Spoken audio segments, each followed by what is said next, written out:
Honnêtement, quelle déception cette équipe de France. Je vous dis la vérité, je suis déçu. Franchement, je suis déçu parce que j'en entendais tellement de la part de cette équipe de France qui d'habitude propose un jeu beaucoup plus beau à avoir joué, qui se procure beaucoup plus d'occasions, qui arrive à faire beaucoup plus de différence balle au pied. Et là, franchement, à part quelques exceptions, bien sûr, il y en a eu certaines. Bien sûr, t'as eu un Michael Olise qui a été exceptionnel sur ce match, qui est vraiment sorti du lot, clairement. Qui a été vraiment le meilleur joueur de cette rencontre. À chaque fois, il créait des différences balle au pied. Bon, c'est vrai qu'il a eu un début de deuxième mi-temps un petit peu compliqué, mais globalement, sur l'ensemble du match, quasiment toutes les occasions, elles venaient de lui. Quasiment sur tous ses centres, il faisait très mal. La qualité qu'il a sur ses centres, ce joueur, c'est une dinguerie. Vraiment, c'est vraiment une dinguerie. Et à part ça, les gars, t'as Akliouche aussi. En début de match, il a vraiment commencé très fort, mais il s'est très vite éteint. C'est pour ça, je pense qu'il est sorti. Mais les gars, à part ça, je suis désolé, mais offensivement, t'as vraiment très peu vu de choses intéressantes. Lacazette, par exemple, il a quasiment été absent, les frères. Il a joué quasiment tout le match, mais il a touché très peu de ballons, il a montré très peu de présence. Alors ok, il a travaillé dans le jeu sans ballon, mais justement, d'habitude, un Lacazette, c'est un joueur qu'on a l'habitude de beaucoup plus voir se mettre en évidence, que c'est un joueur qu'on a beaucoup plus l'habitude de voir toucher des ballons, participer au jeu et tout ça, ce qu'on n'a pas vu aujourd'hui. Et pour le coup, à la finition, par contre, c'était catastrophique. À la finition, aujourd'hui, Mateta a proposé un match dégueulasse. Le match de Mateta, il est horrible, les frères. Le nombre d'occasions qui te rate, la matchère qui te tente, le face-à-face qui rate face à un gardien guinéen. Les gars, on va pas se mentir qu'il est très mauvais, hein, le gardien guinéen, qui plusieurs fois aurait pu donner un but gratuitement à cette équipe de France. On a bien vu justement ses limites à ce gardien-là. Et pour le coup, Mateta n'a pas su faire de différence face à lui. Vraiment, le match qu'il propose aujourd'hui, c'est très compliqué. Parce que non seulement Mateta, il te rate les deux plus grosses occasions de cette équipe de France dans ce match, à part le but bien sûr, mais en plus de ça, ce qui est le plus important, c'est qu'il perd beaucoup trop de ballons. Il y a beaucoup trop de déchets dans le jeu de Mateta. Donc vraiment, c'est là où ce que je vous dis un petit peu cette déception sur l'aspect offensif du côté de l'équipe de France. Après, attention, défensivement, c'est solide par contre. Défensivement, c'est très solide. Manu Koné, il a vraiment proposé un match très... Bon, on va dire... Un match d'un milieu de terrain, d'un numéro 6 à l'ancienne, on va dire. Des fois, il commettait un petit peu les fautes qu'il fallait commettre. Voilà, il avait ce petit vice qu'il fallait avoir par moment et qui a pu justement mettre en difficulté cette équipe de Guinée. Alors ça lui a coûté un carton jaune, mais on va pas se mentir, c'est un carton jaune qui n'aura pas de grandes conséquences. Sur le prochain match justement contre la Nouvelle-Zélande, il va sûrement être laissé au repos. La France a un point à aller chercher contre la Nouvelle-Zélande, donc au bout d'un moment, je pense que Manu Koné pourra faire l'impasse dans ce match-là. Et... je pense clairement qu'il n'y aura pas forcément de problème. Et du coup, je pense pas qu'il va risquer de rater ses quarts de finale. Pareil en défense, les gars. Pareil en défense. Franchement, Loïc Badé, Loukeba, très bon match de leur part. À tous les deux, vraiment, ils ont été très solides. En défense centrale, vraiment, c'est là où on se rend compte à quel point le vivier des défenseurs centraux en équipe de France, il est illimité. Il est illimité. Je me faisais le constat en live avec ceux qui regardaient le match avec moi. Et pour vous dire, les frères, on se rendait bien compte que quand tu fais les comptes en équipe de France A, avec les Upamecano, Saliba, tu rajoutes à ça Ibrahima Konaté, tu rajoutes à ça les Koundé ou les frères Hernandez, qui peuvent jouer en défense centrale, mais tellement c'est bouché en défense centrale, ils sont exportés sur les côtés et sur les postes de latéraux.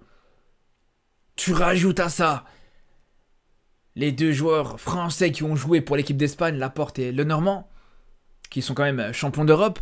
Et en plus de ça, comme si c'était pas suffisant, même dans cette équipe des U23, t'as deux très bons défenseurs centraux. Loukeba et Baldé, c'est très fort, c'est très costaud.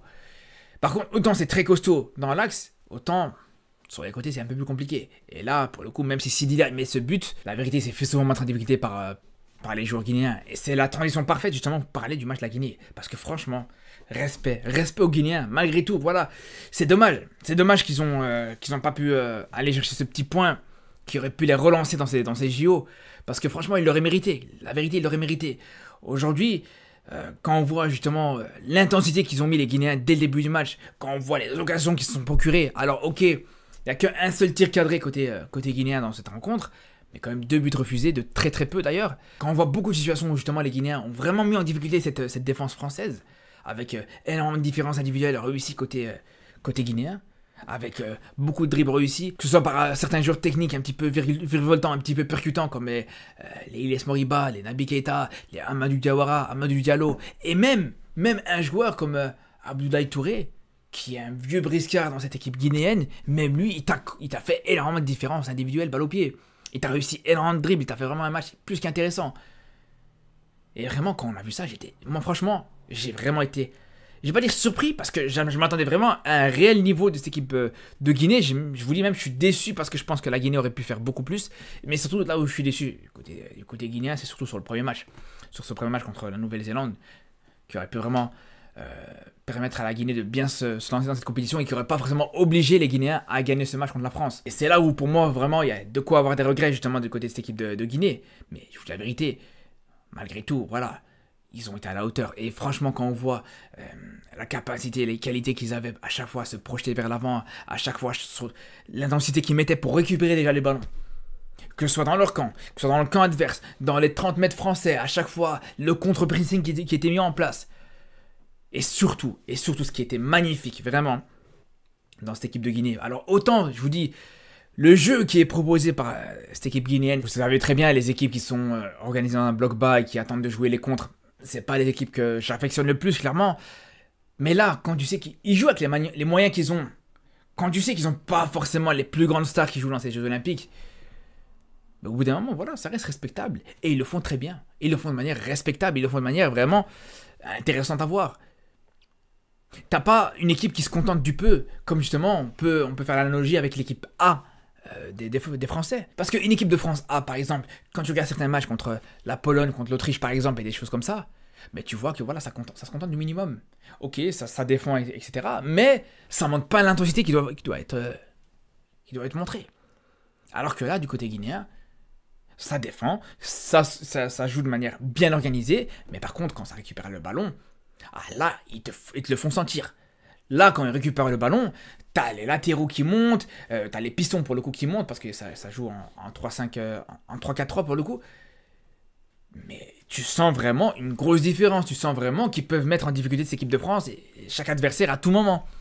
Les transitions offensives, les contre-attaques très rapides et les contre-attaques éclairs qui sont proposées par cette équipe de Guinée sont vraiment impressionnantes, les gars. Vraiment. Et moi, c'est vraiment ce travail-là que je salue totalement de la part de Kaba Diawara, qui, comme je vous disais avant la compétition, c'est un coach expérimenté, c'est un coach qui a joué et qui a entraîné cette équipe de Guinée pendant la CAN, l'équipe A surtout. C'est le coach justement qui a battu l'Algérie au mois de juin avec l'équipe A de Guinée. Et aujourd'hui, vraiment, les Guinéens n'ont pas à rougir du tout après ce match-là. Moi, là, encore une fois, où je suis frustré, c'est par rapport au match contre la Nouvelle-Zélande. Si seulement ils avaient joué comme ça contre la Nouvelle-Zélande, si seulement ils avaient joué comme ça contre la Nouvelle-Zélande, mais jamais de la vie, ils auraient perdu. Jamais de la vie. Mais bon, après, voilà, il reste un dernier match. Mathématiquement, c'est pas totalement mort pour les Guinéens, mais ça va être très compliqué quand même. En tout cas, bravo quand même, malgré tout, à la Guinée pour ce match, vraiment.